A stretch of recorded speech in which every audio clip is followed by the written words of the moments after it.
On the hour, so I will begin recording.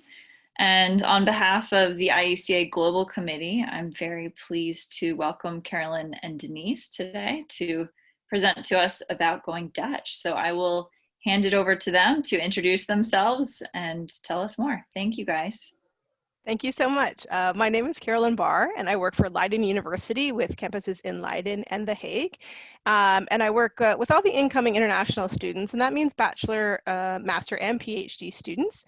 And I work at the Central Marketing and Recruitment Department for all of our 7 faculties and all of the programs that we offer. But you'll tell from my accent that I am actually not from the Netherlands originally. I'm actually from Canada, but have lived here for about 15 years. Denise? Hi, everyone. Thanks for being here with us this morning or afternoon or evening, wherever you might be. As said, my name is Denise, and I work for University College Roosevelt, which is one of the 2 liberal arts and science colleges associated with Utrecht University. So we're an undergraduate college only, and we're based in Middelburg, so that's in the southwest of the Netherlands. I'm the coordinator for student recruitment and admissions at the college, which means that I oversee all student recruitment and admissions for both national and international incoming students to our bachelor college. I am originally from the Netherlands, which is why we've decided to not pronounce last names, but for those of you who are curious, it's pronounced Nijhuis. So that's your Dutch for you right there. Without further ado, let's get started with the actual content of this session. Excellent. So we also wanted to let you know, Denise and I have worked together for a very long time as colleagues in the Netherlands, but we also have a number of other colleagues that have been instrumental in creating this presentation over the years.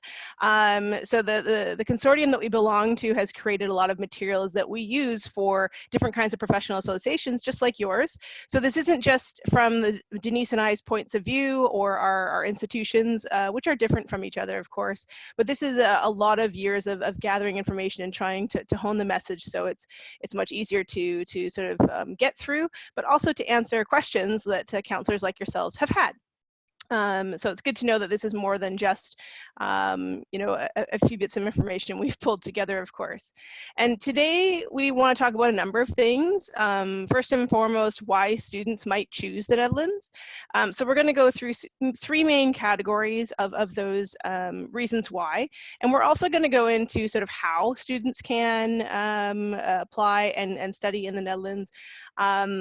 And admissions and these sorts of aspects as well in student services and so forth. So it's got really a comprehensive overview of studying in the Netherlands. And so students choose the Netherlands mostly because of peace of mind, and I'll go into that, the student experience itself. And for a lot of students, the value for money is a huge issue when they're looking around the world, and the Netherlands is very competitive in this particular department. And we wanted to make people rest assured in terms of the quality and reputation about institutions in the Netherlands. And up here on the screen, you'll see the logo for our accrediting organization, for the Dutch Flemish Accrediting Organization. I will not say that in Dutch, even though I can. But just to know that there is an accrediting body, of course, for this particular region of the world.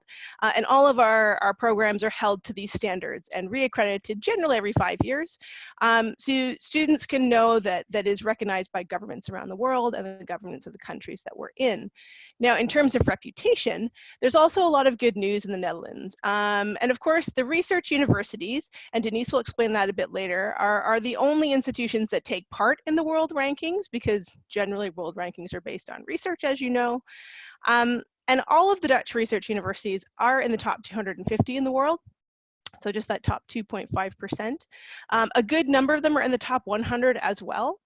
And so we bring this up because it's similar to the UK, similar to the US, similar to Germany, for example, in terms of that worldwide reputation, in terms of the rankings. Now, the numbers aren't super, super important. It's more just being knowledgeable, and for parents to know that, again, it's recognized. High level quality around the world by other institutions and employers and so forth. So again, that's the peace of mind that your degree is portable. And actually also that the titles that students are going to get, it's going to be very similar to what you find around the world. So Bachelor of Science, Bachelor of Arts, Bachelor of Laws, for example, Bachelor of Medicine, these kinds of things. So titles will also be very similar and portable. So I think that's important for students to understand. I said a little earlier that I'm from Canada originally, and one of the great things about the Netherlands, it's a two-edged sword though, but one of the great things is that everyone speaks English. literally everyone from the person who drives the bus to the people in the universities, in the grocery store, anywhere you could think of, people are going to be able to communicate with you in English. And that means students don't have to overcome that barrier, but they can still have a cultural experience, and they can still learn a little bit of Dutch if they choose to do so as well. So many of our institutions will offer free modules to learn Dutch, either before or after arriving on campus, mostly for colloquial reasons, to learn how to order, in a restaurant, or how to chat with someone on the street, these kinds of things, so they can have a different cultural experience, but it's not necessary. There are over 2,100 English taught programs in this country, from bachelor to PhD. So realistically, anything they might want to study, for the most part, with a few exceptions, is available in English. So that's also a really good thing to know. It's also a very safe place. The Netherlands is quite small. For those of you who haven't looked at a map recently, it's really about the size of southwestern Ontario, which is a tiny part of Canada as well. And it's a very safe place overall.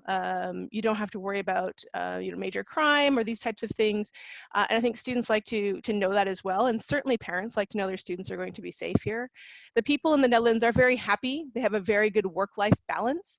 And I think that's a really nice sort of platform in which to study and to become an international student. So I think it's a very welcoming place because of that attitude of happiness and of inclusiveness overall. Now, just because everyone speaks English does not mean they will not have a cultural experience. The culture here is very different. So it's not like the UK, it's not like Canada or the US. And students will be able to take advantage of that. So they will be able to learn a little bit of Dutch, like I said, if they wish to.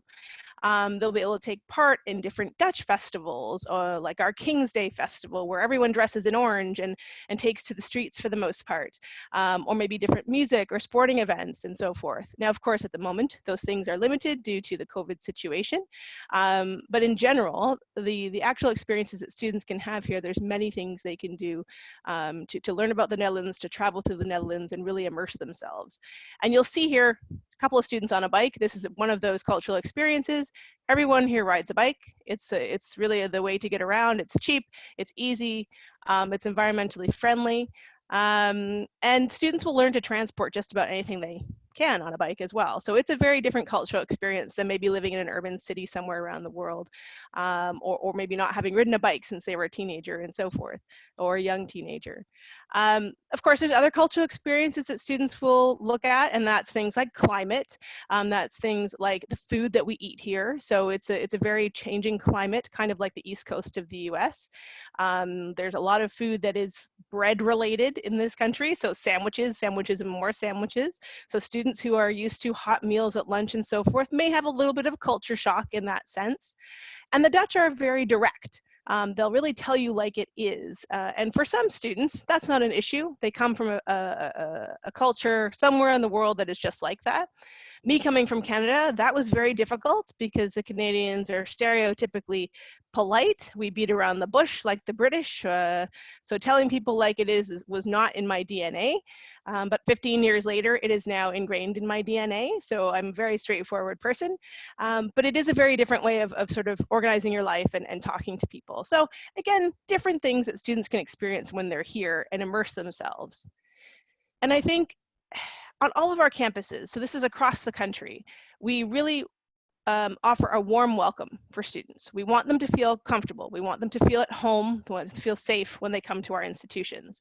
And that means sometimes, of course, pickup services at the airports or train stations so that students get help when they first arrive here, getting pointed in the right direction.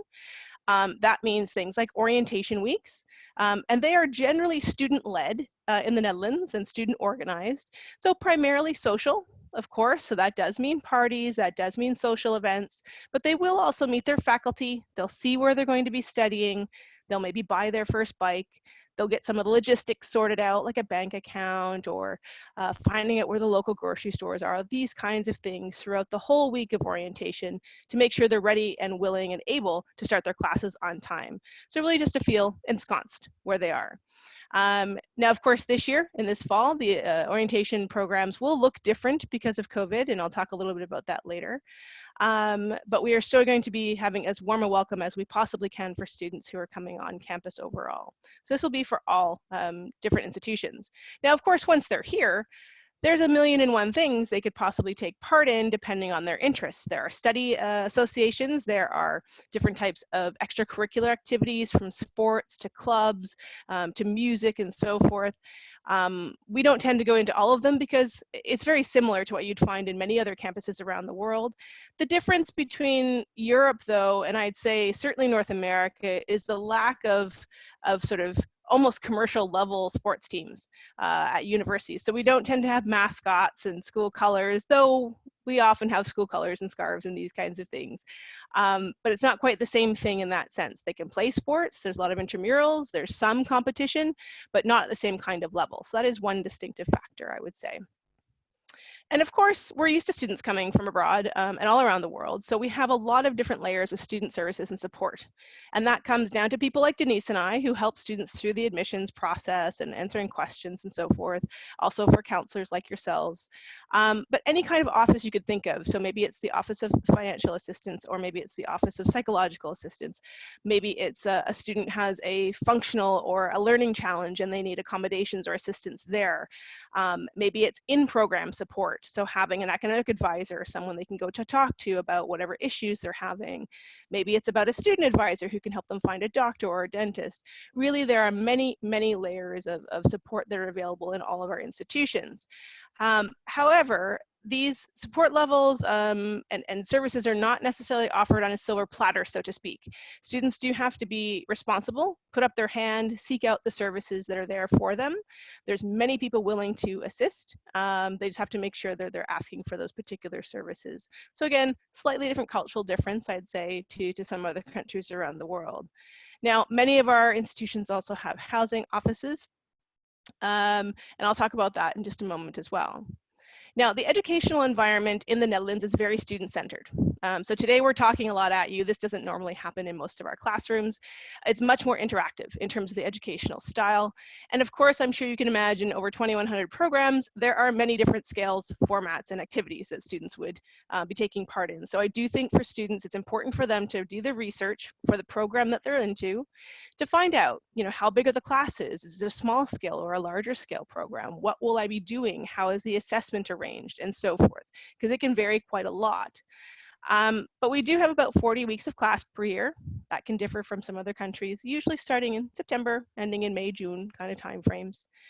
And of course, all of our institutions will offer things like minors and study abroad options, even though they will be already studying abroad in the Netherlands. Some programs might allow internships. Some of them may require an internship. And we have different types of leadership or excellence programs that students can add on to their programs for extra challenge for the most part. And all university programs will have some kind of final project or maybe a research thesis. Maybe it's called a capstone. There'll be some sort of final thing going on there. So I think that's important to know. Now, Denise will talk about this a little bit later, but I have said, students kind of have to be taking personal responsibility when it comes to services, but it's also in their education as well. So we're really expecting them to behave as independent adults when they come to the Netherlands, which can be a challenge for some students that maybe haven't experienced that kind of expectation before. So I think that's important to know for students who are coming to the Netherlands, and Denise will elaborate on that. Now, also in the Netherlands, it's pretty egalitarian, so we don't have a lot of hierarchy. And that means that students can talk to their professors directly. Often they might call them by their first names. It's fairly informal in terms of that student culture. So it's maybe a little different environment too than maybe somewhere like the UK, where they might have to call their professor by Professor so-and-so and something like this. So just little tidbits of information about the actual environment to know what to expect. And in the Netherlands, we of course focus on career options for students, though most bachelor students will go on to a master. That is fairly normal at the research university level, and more are looking at masters around the world. But we have many multinational companies across the country, whether it's Shell, whether it's Philips. There's many different multinational companies that are actually Dutch in origin, that are either recruiting at different universities or have options for students to go and work after their studies. So we will all have career offices that will help with CVs, cover letters, different types of workshops to prepare students for the workforce, or looking at master programs later on.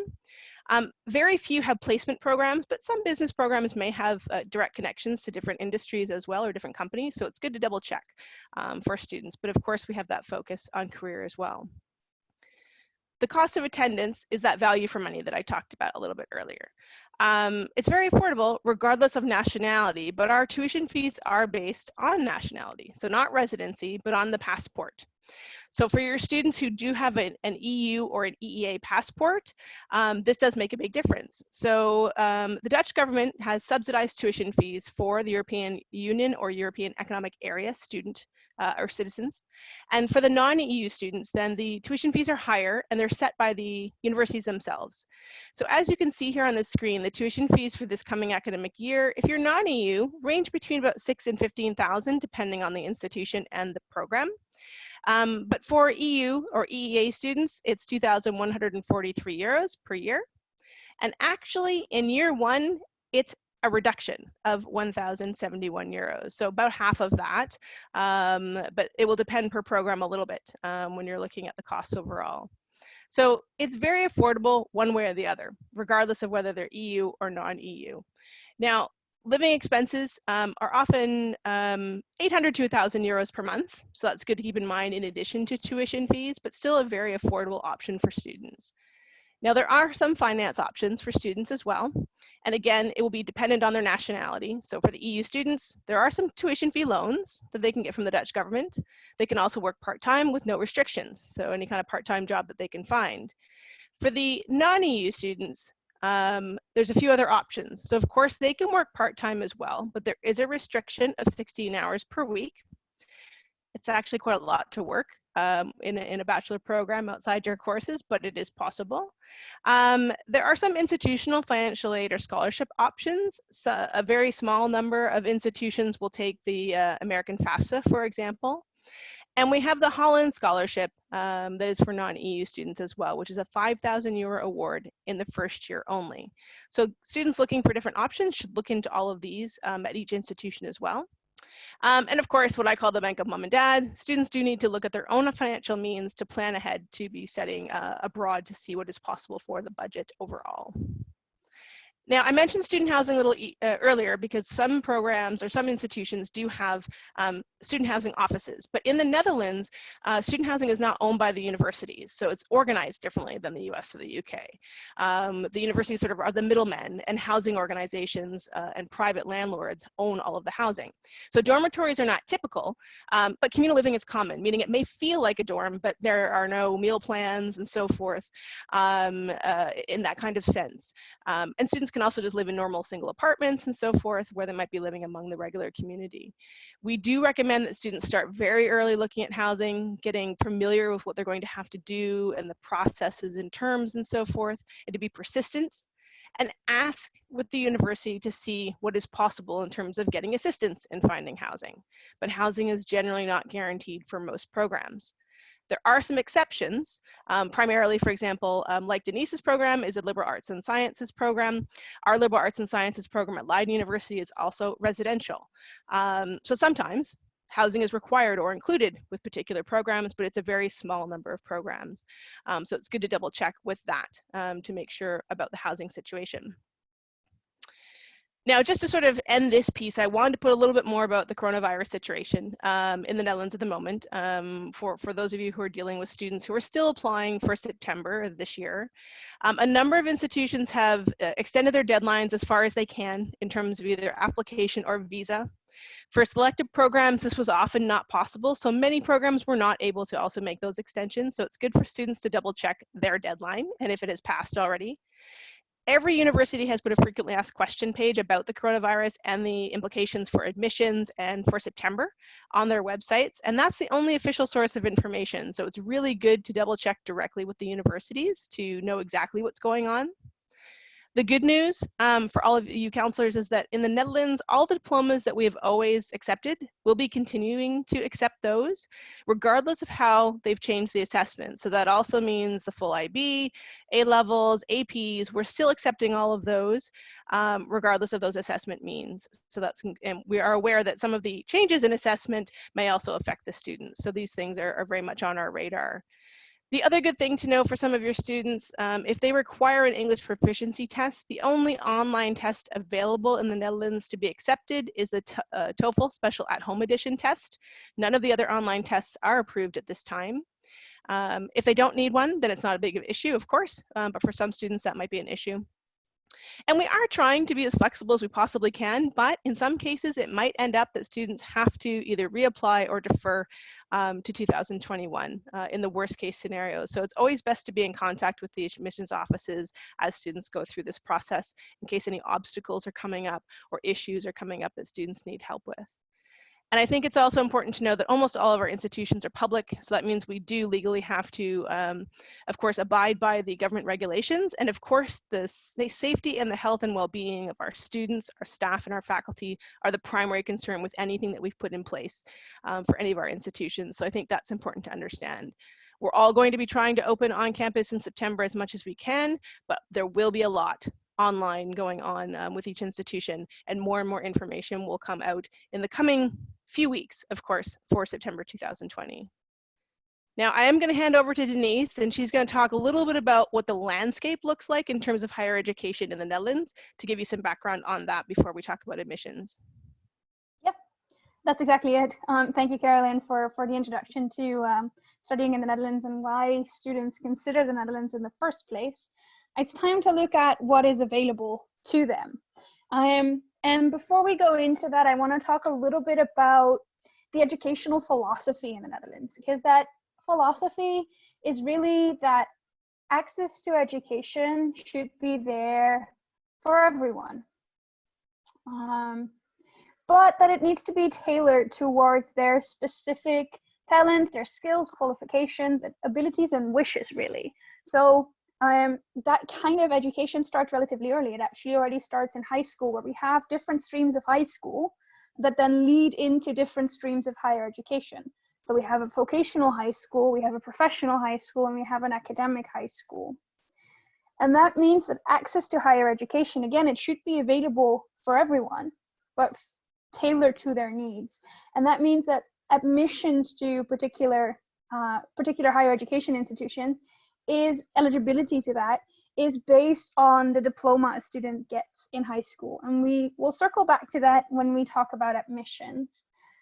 So in that landscape, in the higher education landscape, it's basically a binary system when we're talking about English taught programs. On the one hand, there's universities of applied science, and that's that professional stream. So that's professional higher education. It's training for a particular job or career field. On the other hand, there's research universities, and they offer the academic type education that's research-based. But let's go into that a little bit deeper in the next slide. So the University of Applied Science, like I said, it's a professional higher education. It's training for the labor market, whether that's sort of a field of jobs or a very particular job. When you look at the title of a University of Applied Science program, it's pretty obvious what that student is going to end up doing. Now, these programs at Universities of Applied Science are 4-year programs, generally speaking, because they include 1 or more internships or work experience opportunities. The learning style at the University of Applied Sciences is in the name. It's very much applied. It's not necessarily super academic. It's not as independent, it's more in class, and it's really for the students who ask questions, how do I do something? So for students who really want to know immediately, this is what I learned, how do I do that myself? A University of Applied Science could be a good opportunity. There's over 200 English taught undergraduate programs at Universities of Applied Science, and they really are different types of institutions at that level. So there's comprehensive institutions that offer a wide variety of different applied science courses. So you can think of something like physiotherapy or communication studies, or these kinds of programs would be at comprehensive universities of applied science. Part of the universities of applied sciences are also the music conservatories, the fine arts and dance and theater programs. So really the creative programs are the applied sciences because they prepare for their training for the labor market, for the creative labor market.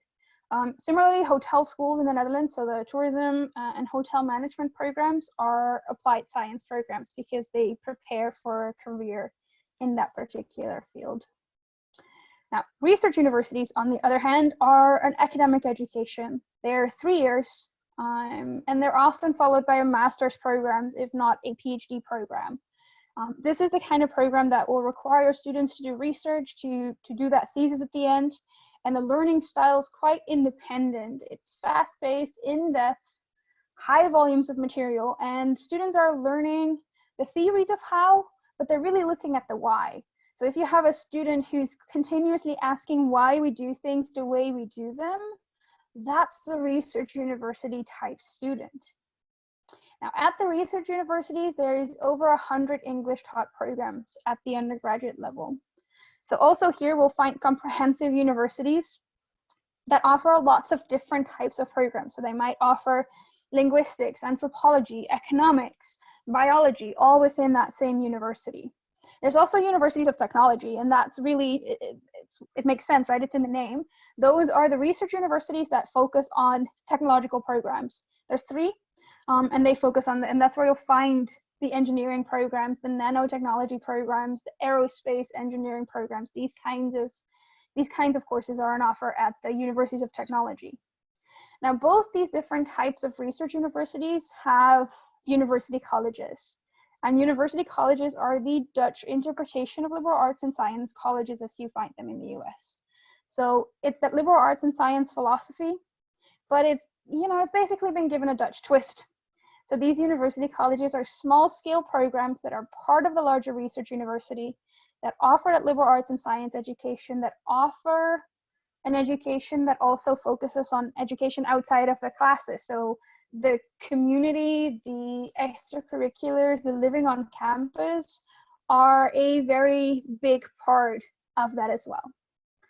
Now, in the majority of cases, the kind of program that your student is looking for is going to determine whether they're going to a University of Applied Science, a research university, or a university college.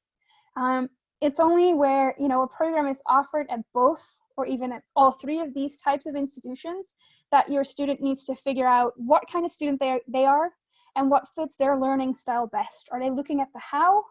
Are they looking at the why? Are they looking at creating their own curriculum? And that will determine what is a good fit for them. And as we're talking about fit, I do want to mention a little bit more about what kind of student is a good fit for the Netherlands to begin with. I think in a lot of what Carolyn's been saying, a lot of these things have come up. We're looking for students who are independent because while services are available, students need to raise their hand and say that they need them. We're looking for students who are open-minded, proactive, adventurous, cross-cultural learners because in these programs that they will enter, there's anywhere between 30 and 80% international students, and coping with that while being in another country where English isn't necessarily the main language, although we all speak it, it's gonna be a different kind of situation. And I want to give an example that I like to give as we talk about independence, because independence is so ingrained in our culture in the Netherlands that we don't even see it that way necessarily, that students need to be that independent. We do this thing in the Netherlands, and it's really a rite of passage for many kids, 11, 12 years old maybe, is where we get in the middle of the night, dropped in a forest with our little group, and the forests here are not as big as in some other parts of the world, granted. Get dropped into a forest with this little group of kids, and we're told, find your way back to the campsite. And that's really, it's going to be a 10-kilometer walk or so, but you have to, with your little group, figure out how you're going to find your way back. So all things like leadership, independence, innovation come up in that little activity that we all go through. And I never realized this was such a big deal, and it was so odd to some people from outside the Netherlands, because that independence is expected from us as kids already, and that is integrated into the rest of society as well. So it also filters into the universities, and again, being able to speak up for yourself when you need something, that's a huge part of being an effective student and a good fit for the Netherlands. I don't want to linger on it too long, because we still have a lot to go through. We do want to talk a little bit about the admissions process and what students have to go through. Are we selective? Are we not selective? What's this binding study advice? So we're going to get into that right now. So when I started this, I mentioned that eligibility is based on someone's secondary school diploma. So in the Netherlands, only about 20% of students, for example, gets a diploma that allows access to the research universities. That's just because of that educational philosophy that we have. And that also means that we compare international diplomas to our Dutch diplomas to see whether a student is, in principle, admissible to our university. And we've listed a few here, and of course there's many, many more, but the IB diploma will be admissible. The A-levels, if it's 3 A-levels with grades A star through C, it's admissible. A US high school diploma plus 3 or 4 AP courses, sometimes with a GPA, a minimum GPA, is admissible. Generally speaking, European secondary school diplomas, which give access to university in the home country, are admissible. And then there's many others. And for this, it's something that you'd have to look at the university or the program website that the student is applying to see whether the diploma makes a student admissible. So that's really the first thing we look at. But then students need to look at whether a program has further requirements. So a program might have English language requirements. Of course, if the student has gone through an English curriculum like the IB or the A-levels or the American high school diploma, this might be waived. But it is something to look at, whether beyond that diploma we look for English language requirements. There might be subject requirements. A student going to study engineering might need physics in their high school diploma, because a Dutch student will have done physics to be able to get into that program. So again, something to research for the student. There might be grade requirements. Not often, but there may be. And it's going to be different for every university and every program. So that's when, if you're working with a student looking at the Netherlands, they have to do their own research, because this information is all available, but it's going to be different, and they need to be aware of that. So first step is the diploma okay? Does my diploma make me admissible to a research university in the Netherlands? Next step, are there additional requirements? And then the next step is to figure out whether the program is a selective program, and I'll get back to that in a second. And if not, whether there is a mandatory matching procedure.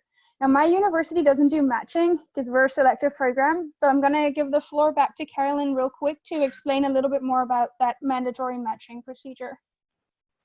Yes, so as you can see, with students who have the right diploma, they're admissible to probably 80% of the programs in the country. And Denise is going to talk about selectivity in a moment for the other 20%. But for many of those programs, we put matching procedures in to help students have a study check or a study choice check. And these matching procedures can take the form of a motivational letter. They can take the form of an online quiz or a little module that students will do in the subjects that they're looking to study, or to show their interest in a particular subject and be very reflective on themselves about that, so that they can see if it's the right choice for them. So at our university, at Leiden University, 2 of my programs have mandatory matching procedures, and that means they have to do it. But for all matching procedures, the outcome is not binding. So it's really just a service to the student. It's not going to affect their admissions decision at all. But they go through little online matching modules that we do. It's free. And that means watching some lectures, doing some quizzes, doing some readings, all in first year topics. And so students can really get an insight as to what they're going to study and if it matches their expectations. At the end, there's a little quiz that they'll do, and they'll get feedback from the program if they think it's a good match. Hopefully the student decides that it is, and the program says, yes, you were really good at the quiz, so we recommend that you continue with this program. However, if the student hasn't thought about it much, or maybe they didn't do very well, they might think, oh, this isn't the program for me, and I'm going to withdraw my application. Or the program tells them it may not be a good match, so that students should actually think about whether it is a good match for themselves or not. But this is really a service put in place to help students make the right choice. It's standard for Dutch students, but for international students, we call it this matching process. So it's slightly confusing because other universities around the world don't tend to do this, or if they do, it's within a selection procedure. But for us, it's really a self-selection procedure for students to figure out if it's the right topic of study. I think that's the easiest overview. Yeah, and as Carolyn said, this is really for about 80% of the programs, this is the case. So for about 80% of the programs, if students have the right diploma and they meet those additional requirements, they're admissible. But there are 20% of our programs that are allowed to select students, and there's basically 3 different types of them. The first reason why a program might be selective is that they could be a numerous fixes program. And a numerous fixes program has more applications than places, very simply put, and exceedingly more applications than places available. So you can think of the kinds of programs. It's medicine, psychology, business, those programs that everyone wants to study, but there's simply not enough places in the university, and there's really not enough jobs in the labor market. And these programs have an early application deadline, and we'll get back to deadlines in a second, and a very strict application procedure as well. Everything needs to be in by that date, and the offer acceptance procedure similarly is very strict. How these programs do their selection is applications need to be in by January 15th, and then based on a certain number of criteria that will be available on the program website, like a CV or a test or an interview or a letter,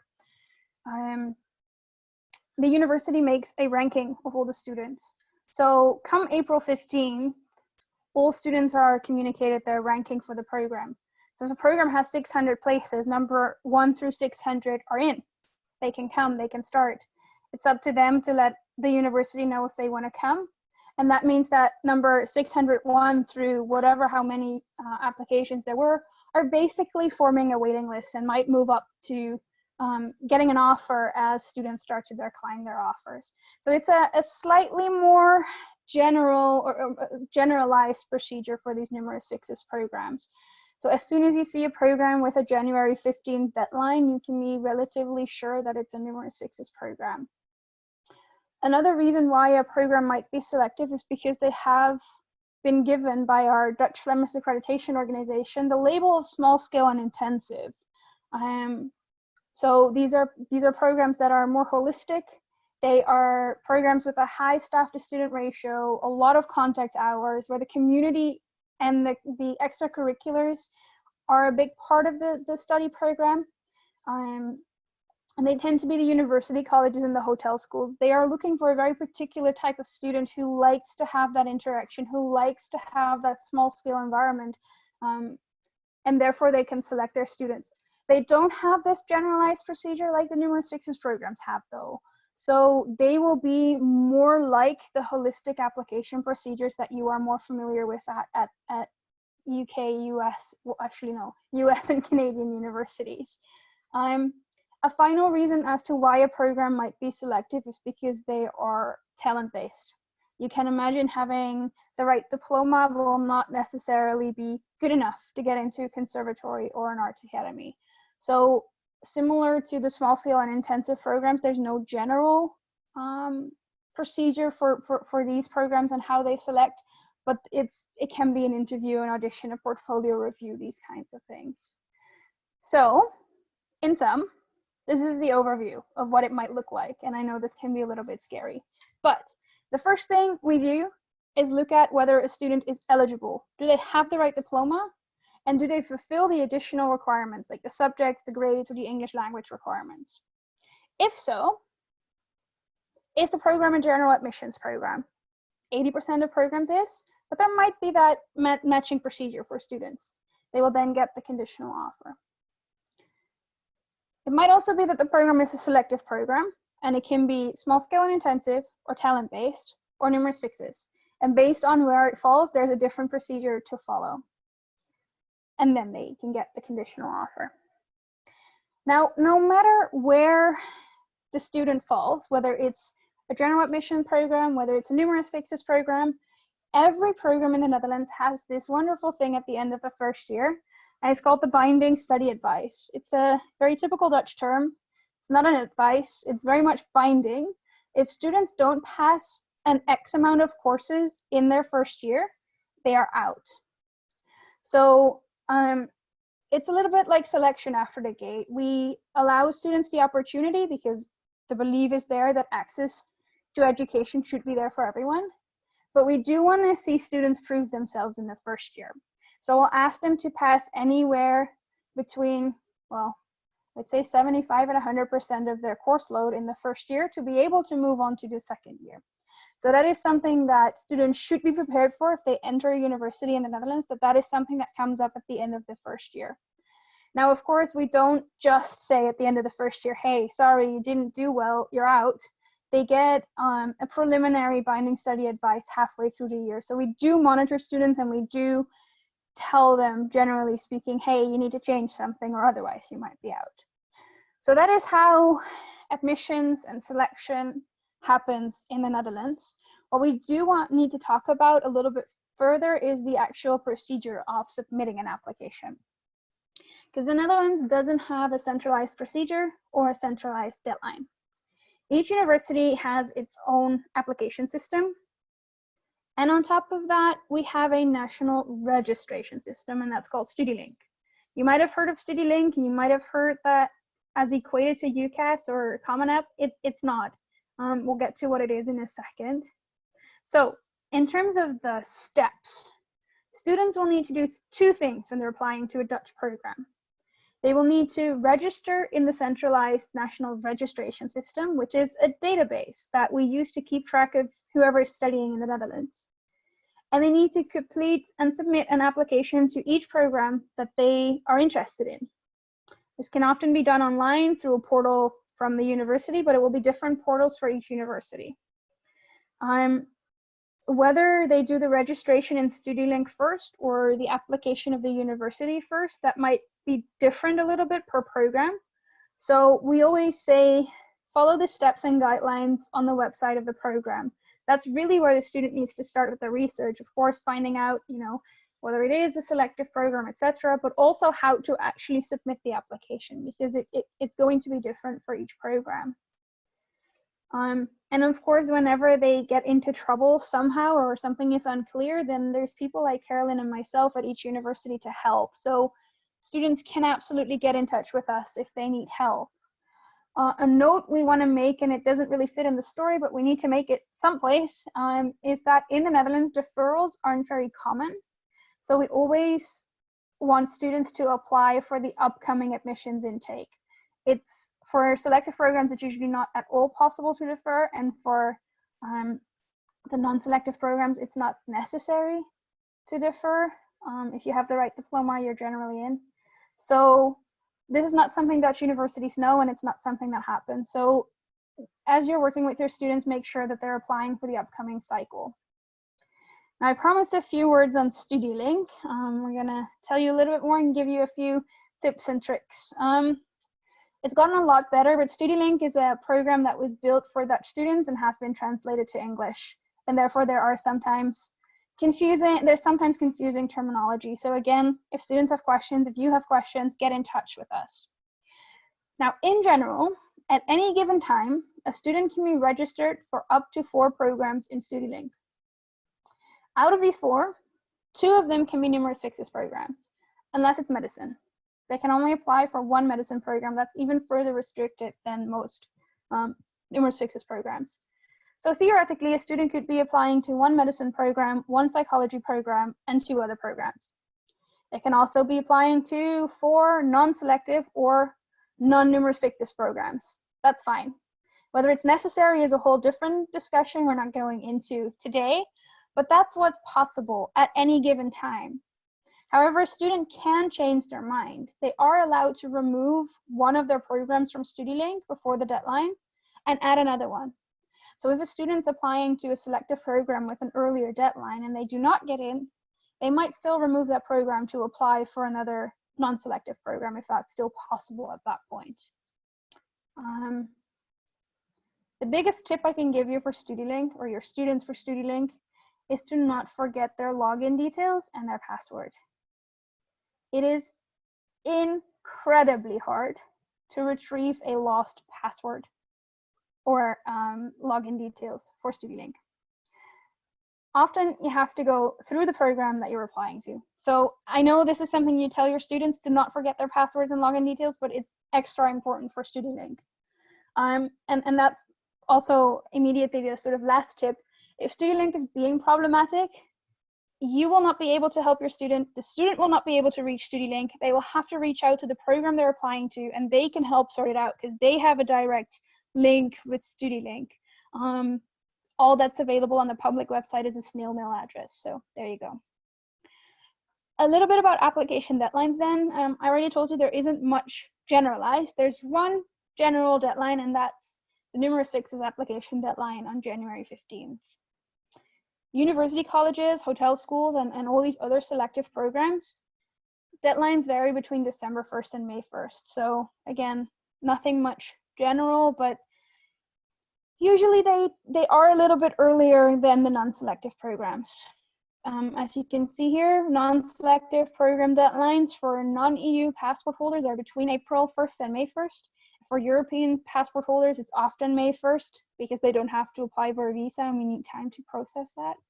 But for EU students, extensions might be possible up until July 1st. So there is a bit of a distinction between the selective programs and the non-selective programs, but still students need to do their due diligence and they need to know what they're signing up for and by when they need to do that. I think that's it, no? Yeah. That's our general bit for now. What we do want to share with you is that the Dutch Research University Consortium, so the group that we work with that Carolyn introduced to you in the beginning, is doing an online open day for students, parents, and counselors globally. You or they will get a general introduction to the Netherlands, similar to this one, although a little bit more on the why and not so much on the selective admission side of things.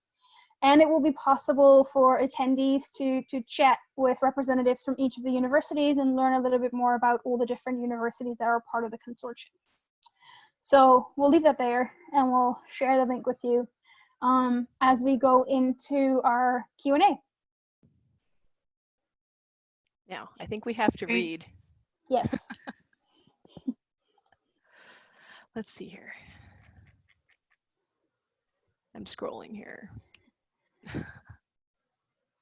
Okay. Bernadette is asking, what types of situations would there be where students would need to reapply? And I think that's generally in the case where they need to defer.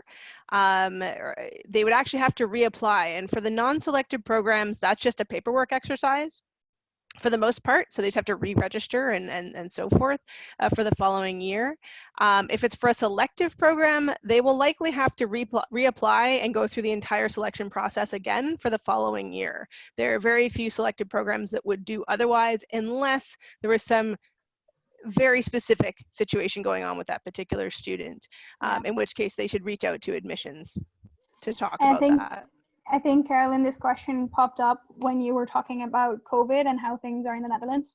So situations might be where the visa doesn't come through in time, where the student is not able to actually travel to the Netherlands, these kinds of situations. But for these situations and what to do, we would refer to the COVID Q&A pages that are on every university's website to find out a little bit more. Absolutely. And if the student is already in, for example, for this year, if they're in their admissions process right now, reaching out to the admissions office of the programs that they're applying to is critical to talk about the obstacles and how they can be overcome. So students shouldn't just make a decision on their own with only the information on the website. They really should be reaching out to the admissions offices so they can work together with them to see what is possible, because things, of course, are changing on a week-by-week basis. When is early for applying for housing? For those non-residential programs, generally I would say May would be when most students will start looking for housing, or at least going into all the different offers. They might get prepared before then, if that's what they're looking on their own. But if they're applying through the universities, they need to apply really early, like January, February, March kind of time frames for any of the limited housing that's available. Keep in mind that many of the university colleges and the hotel schools require housing, so those would be the exceptions to that rule. What are the pathways for Brazilian students who are not from an IAB or other international school? So it's going to be, I mean, we can talk to the Brazilian diploma, but maybe there's others here as well. It's going to be, well, what was I going to say? There are definitely options for students, and depending on the diploma, will be accepted by a University of Applied Science, or it might be accepted by a research university as well. Something we didn't touch on during the presentation, but that's an option for students, is if they do not meet the requirements for a research university, there might be some foundation programs. It's not very common in the Netherlands, but what would be an option is either completing a year at university in the home country or in a different country, or complete 1 year of a University of Applied Science in the Netherlands and use that as a credential to apply for a research university. So there is some pathways. Specifically for Brazil, students will be admissible to universities of applied science, and under certain strict guidelines, strict grade requirements for some research universities. Yeah, I don't know, so Carolyn, double if you're check per looking. institution. Yeah, I'm looking at Yeah. but it can be, so the diploma requirements that Denise was talking about earlier are generally set by the higher education organization here in the Netherlands called NAFIC, which are used as guidelines by most universities. So there can be some differences from university to university about the diplomas that they accept or the requirements within those diplomas. So don't write off one entire section of higher education without checking with the institutions themselves. They should be listed on each website, I would say. Okay, the next question is about the role of matching and the binding study advice. I think this question came in before we covered it. So Nick, if you still want to hear more about that, can you please type us another message? And otherwise, we're just going to go ahead with the next question. So let's do that. Go ahead, Denise. Do you want me to? Well, the university colleges are more of a combination, I'd say, actually, of the American colleges that have liberal arts and sciences, in terms of the holistic manner and the community focus and the activities and so forth, and then a combination with the college system in the UK. Also in terms of community and the excellence in terms of the expectation of them being much more intense and academic.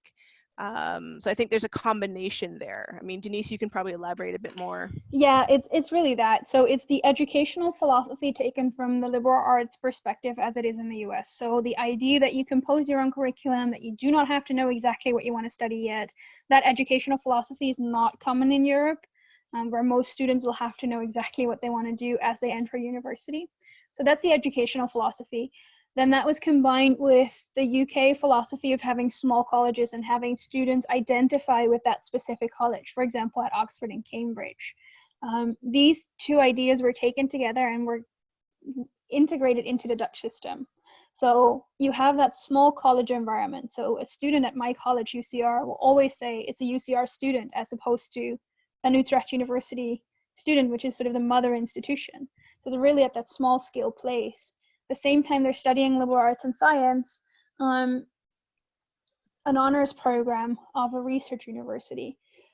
That has been given a Dutch twist just to fit into the Dutch system. It's no longer a 4-year program as it is at the US colleges, but it's a 3-year program. So we don't generally have a common core, but it varies a little bit per university college. So that's where they come from. That's what they are like in principle, and then each of them is going to be a little bit different. So for students who are looking at liberal arts and studying that in the Netherlands, the university colleges are a good start to start looking, but not one student will be a good fit for all the 10 university colleges. Really, they're so different in the way they have been set up.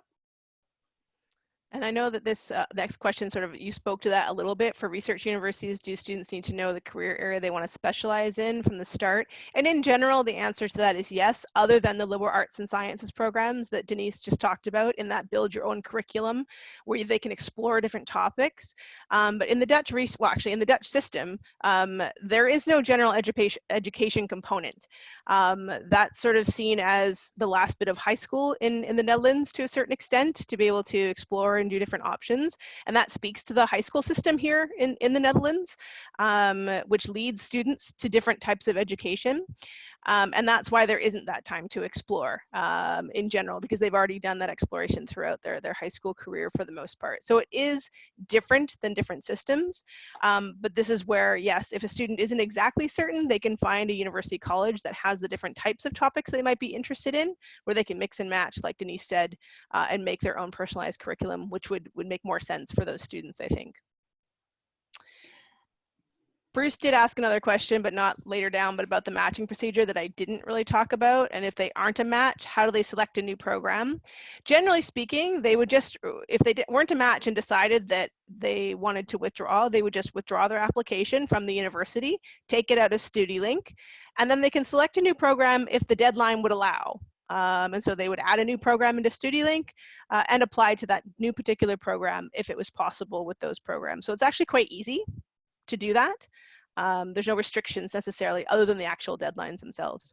Yeah, so I think it's need to emphasize they can and they don't have to. No. That's the whole thing with the matching. It's a service, so the advice we're giving, if they're not a match, they can still decide to come to the program. Now, speaking to you as counselors, they probably shouldn't. There's a reason the program is telling them it's not a good match. And we see that the dropout rate for students who've gotten a negative matching advice and who've still come is significantly higher than those with the positive matching advice. But that is a big distinction. They can either decide to still come, or they can, like Carolyn explained, remove their application from StudyLink and add another one if deadlines still allow. Sikas has a complicated question about There's IB a couple and still. AP. Which month does the binding study advice come, and should a student fail, will they have time to apply for another program for the following year? Sorry, I'm trying to catch up with you where you found that one. It's right under Bruce's question. Oh, is it? It's basically about the timing of the binding study advice and if students can still apply. We work a little bit differently, so perhaps you can speak to this, Carolyn.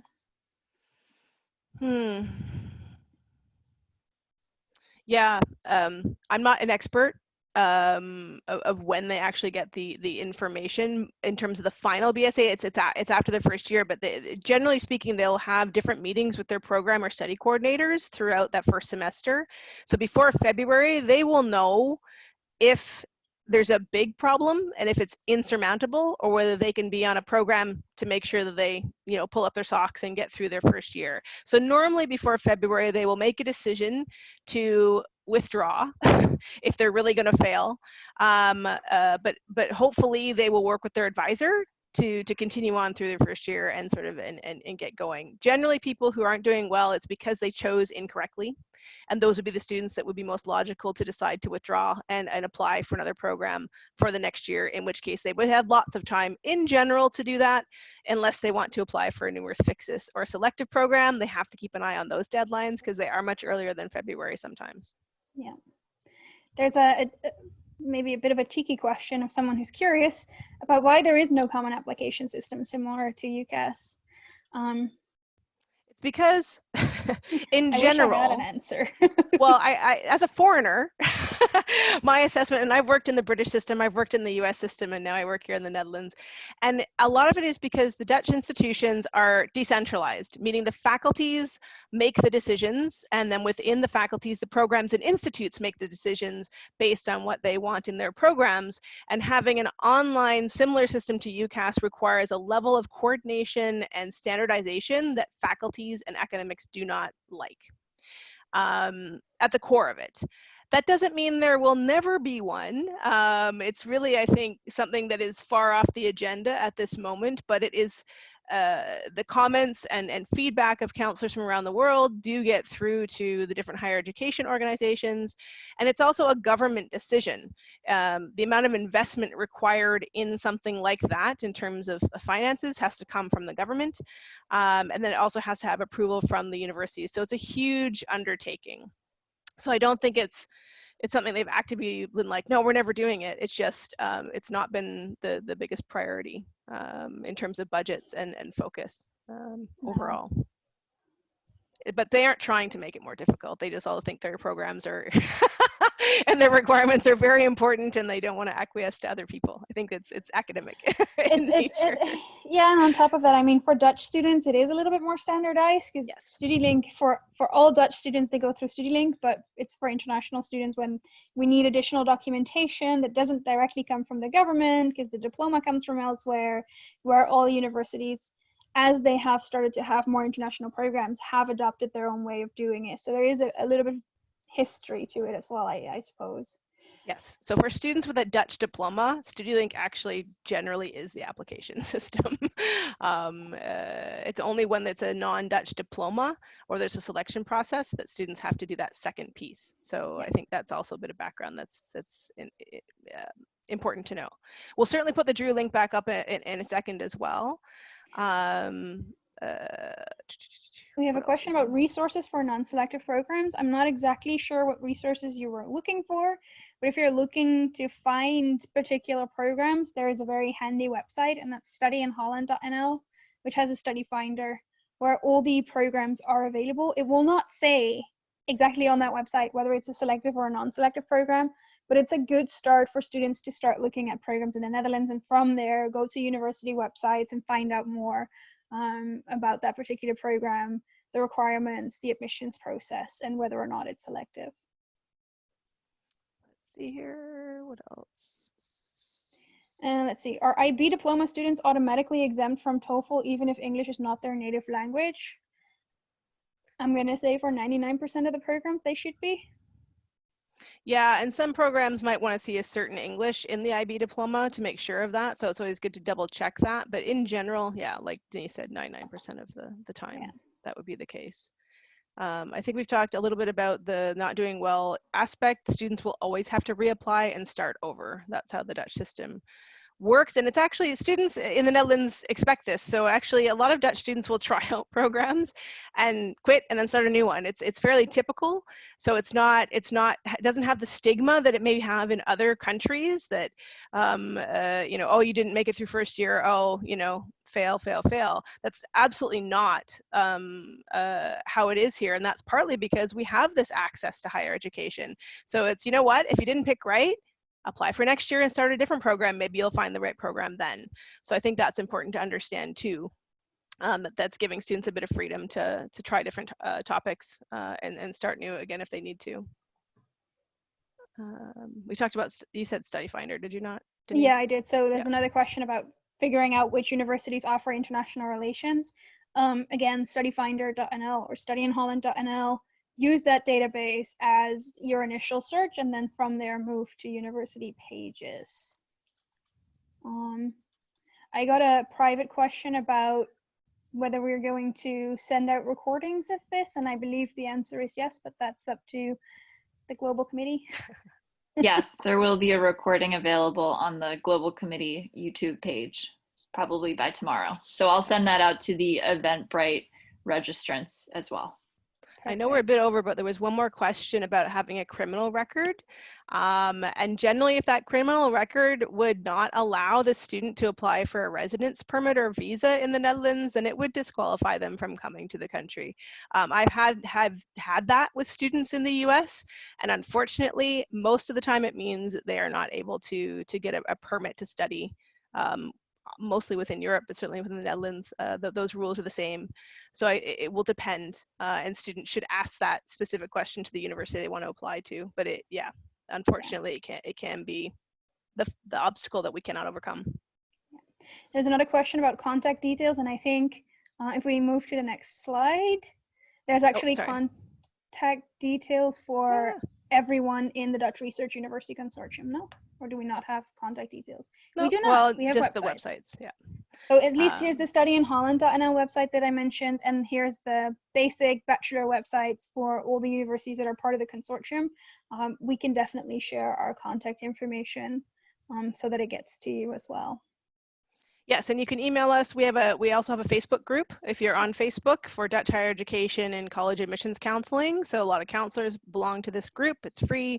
A lot of Dutch institutions are members of it, where you can ask more questions as well. So we can give those kinds of resources to you to get you as connected as possible. And from what I can see, I think we've covered most of the questions, unless there's still any. There was one more question, I think it was private, about an IB. Yes. If a student doesn't, if they're at a school that offers more than one curriculum and they, for example, the IB and the American curriculum, if they don't get their IB, so they fail the IB, but they still get their American diploma and the required APs, can they apply with those? And the answer is yes, but my suggestion, and most admissions offices at research universities would probably say, if they didn't pass the IB diploma, then a research university might not be the best fit academically for the student, but there could be lots of reasons why the student didn't pass that. So there will be questions, generally speaking, from the admissions offices about that information. But that would be more of a case-by-case basis. I think that's everything, though. I think so. Looks like it. Thank you Not guys too so much much. No, this was perfect. Great. Okay, well, we can stop here.